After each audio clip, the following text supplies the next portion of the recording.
Now I have the opportunity to introduce you to who, if I might say myself, is my favorite motivational speaker of all time. I've been to every single one of his speeches for the past 16 years. I'd like to introduce you to Shayne Smith. How you guys doing? So I want to start off by asking you guys a question, and I don't want anyone in the room to feel bad about answering it.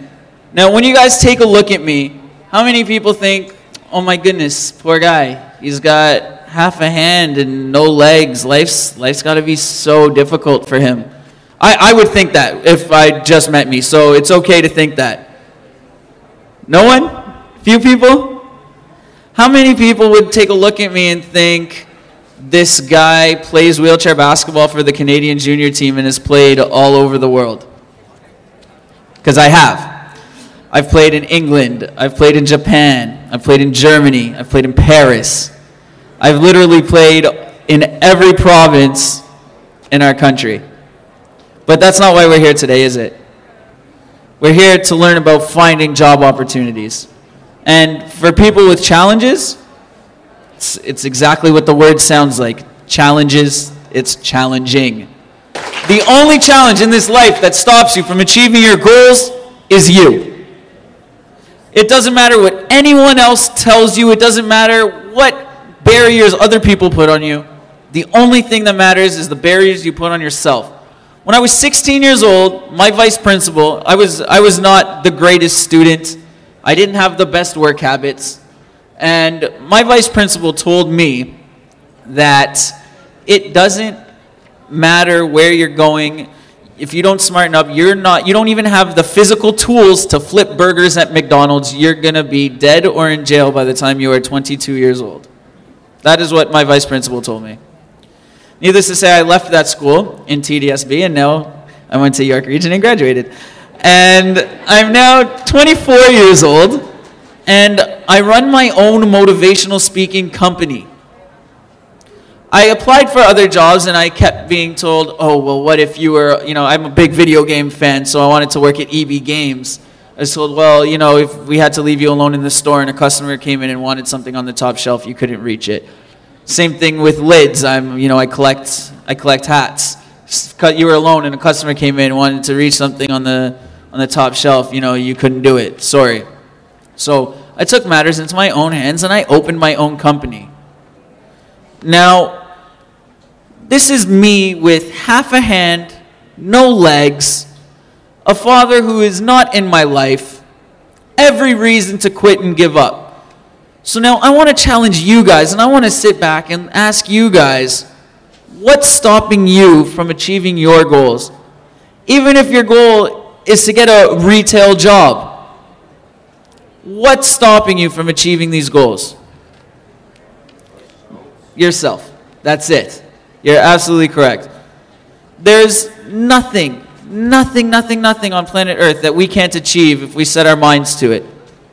And I'm going to use basketball as an example. Now, when I first started playing basketball, I was 8 years old, and I was the only player that they had ever seen with half a hand.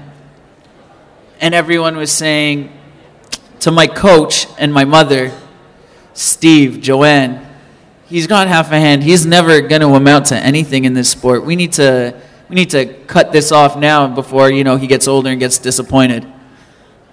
Now, they finally decided, let him play. Even if he just slowly wheels up and down the court, let him play. What's the harm? Now, I'm going to ask you guys, how long do you guys think it took me to score my first basket? 4 years it took me. Now, why am I telling you this? Why is this important?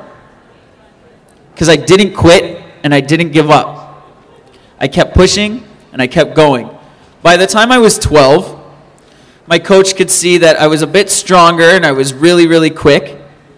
So coach came up to me with the ball underneath his arm and he said, a lot of people told me you were going to be horrible at this sport and you were never going to amount to anything. Just thought I'd let you know. And he put the ball down and he walked away. A couple of weeks later, I scored in practice. Then I scored in a scrimmage. Then I scored in a game. 2 years later, Steve calls me into his office and he says, we need to talk. And as I said, I was a brat. I'm like, oh no, what did I do now? What kind of trouble have I gotten myself into? And he says, I don't know what to tell you, but you're not allowed to play in the league anymore.